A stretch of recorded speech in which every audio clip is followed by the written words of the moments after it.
Une femme humble à Oaxaca faisait face au désespoir. Portant 30 kg de bois de chauffage à travers la montagne avec une jambe infectée, Rita de Casia Villanueva savait que la perte imminente de son foyer et l'indifférence de ses enfants la laissaient au bord de l'abîme. Son unique espoir, quelques pièces dans une boîte de café, s'évanouissait.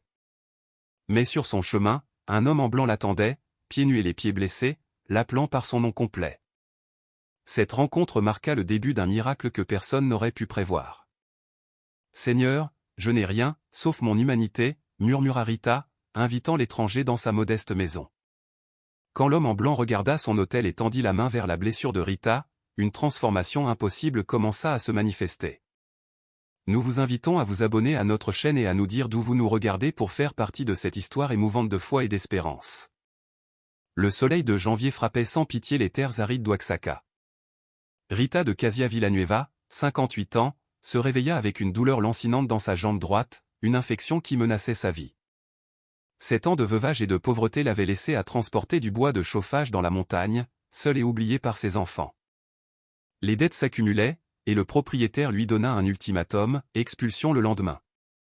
Le désespoir était sa seule compagnie. « Mon Dieu !» s'écria Rita dans sa maison en adobe, « jusqu'à quand, Seigneur ?»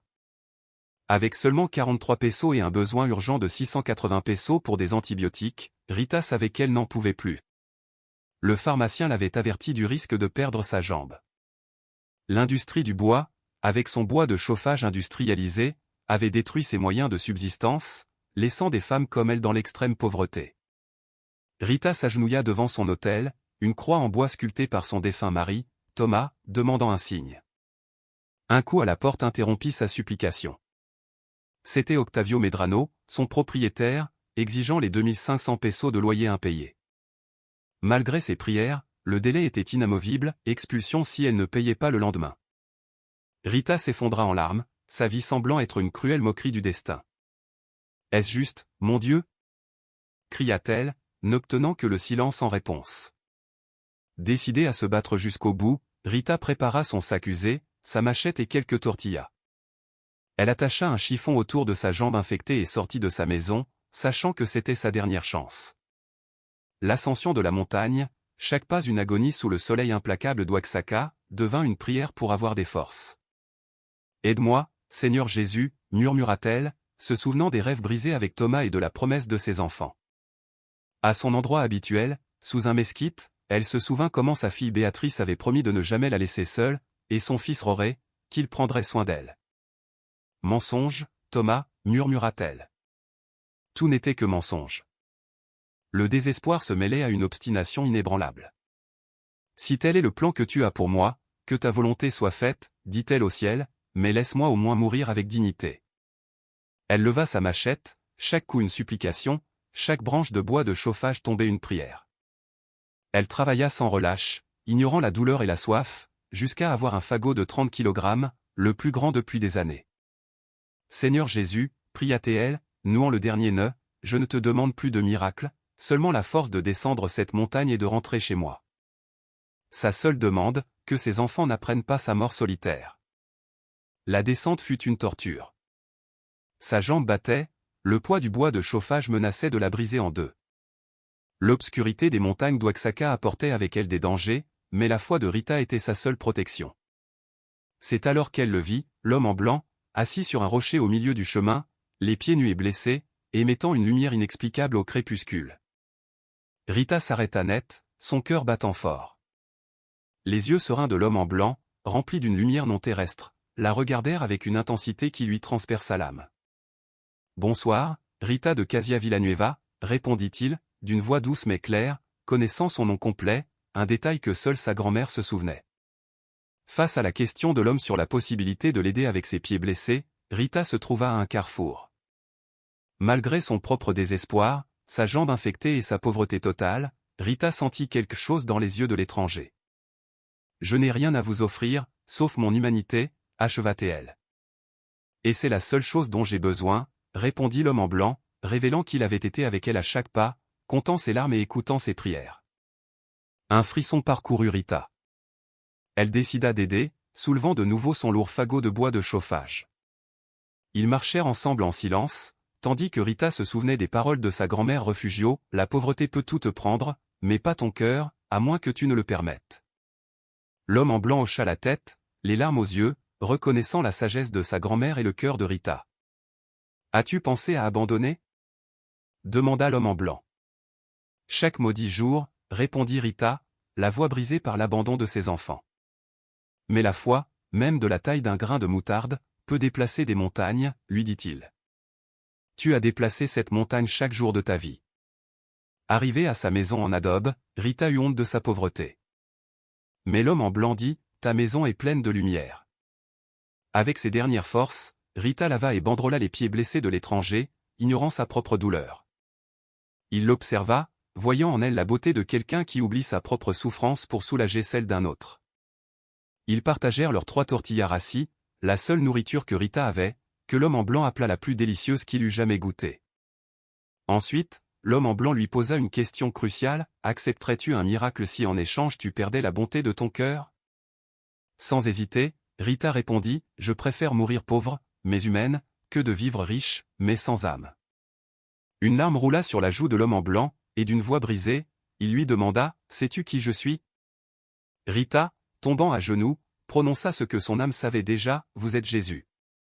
Vous êtes le Seigneur. » Jésus s'agenouilla devant elle, lui disant qu'elle s'était déjà agenouillée toute sa vie par chaque acte de bonté. Puis, il toucha la jambe infectée de Rita, et la douleur, l'infection, l'enflure, tout disparut instantanément. Sa jambe était saine. « Ce n'est que le début, » dit Jésus, soulevant facilement le fagot de bois de chauffage de 30 kg. Ce bois représente 47 ans de sacrifice, expliqua Jésus. Étendant ses mains sur celui-ci, le bois de chauffage se transforma en 47 barres d'or pur, une pour chaque année de travail de Rita, chacune évaluée à 85 000 pesos. Mais le miracle ne s'arrêtait pas là. Jésus lui révéla que le lendemain, Fabricio Contreras, un entrepreneur, frapperait à sa porte. La montagne où Rita coupait du bois était légalement la sienne, un héritage de son mari Thomas, inconnu jusqu'alors. Fabricio lui offrirait 8 millions de pesos pour elle. Cet argent n'était pas seulement pour elle, mais pour un dessein divin, créer la Fondation Montana de Esperanza, Montagne d'Espérance. Avec la fondation, Rita, poussée par sa foi, aiderait les femmes veuves et abandonnées de la région, leur offrant un travail digne, une formation et de l'espérance. Elle emploierait 127 femmes en 3 mois et plus de 3000 en 2 ans. De plus, Jésus lui confia la mission d'acheter l'entreprise de bois qui avait ruiné sa vie, la transformant en Madra Bandita, Bois Béni, une coopérative entièrement dirigée par les femmes de sa fondation, un modèle national de justice sociale et de durabilité. Jésus lui tendit une pièce du bois de chauffage original, la seule qui ne s'était pas transformée en or, lui rappelant qu'il transforme l'ordinaire en extraordinaire lorsqu'il trouve un cœur prêt à aimer sans limite. Rita, submergée, demanda, « Pourquoi moi ?» « Parce que tu as choisi la bonté alors que tu n'avais rien à y gagner. Parce que tu as partagé ton dernier morceau de pain. Parce que tu as lavé mes pieds avec l'eau dont tu avais besoin pour survivre. Parce que tu as préservé ton humanité quand le monde t'a donné toutes les raisons de la perdre, » répondit Jésus.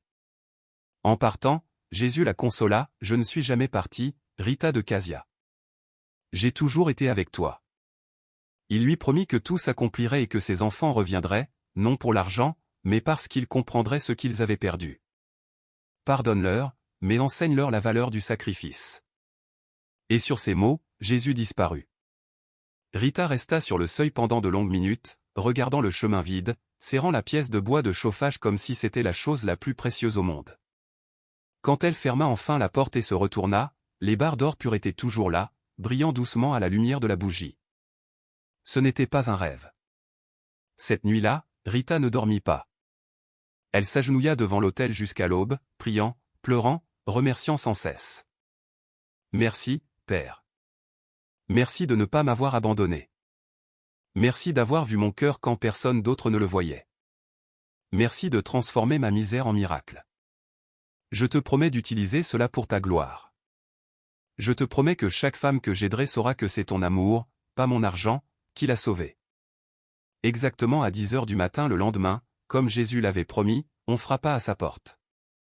Rita, qui avait caché les barres d'or en lieu sûr, ouvrit avec le cœur battant violemment. Un homme d'environ 45 ans, bien habillé mais aux yeux aimables, se tenait dehors. Madame Rita de Casia Villanueva? Demanda-t-il d'une voix respectueuse. Oui, c'est moi. Mon nom est Fabricio Contrera. Je sais que cela va paraître étrange, mais je dois vous parler d'un terrain que vous possédez dans les montagnes. Un terrain que vous ne savez peut-être même pas être le vôtre. Rita sourit, les larmes recommençant à couler. Entrez, monsieur Contrera, je crois que nous avons beaucoup à nous dire.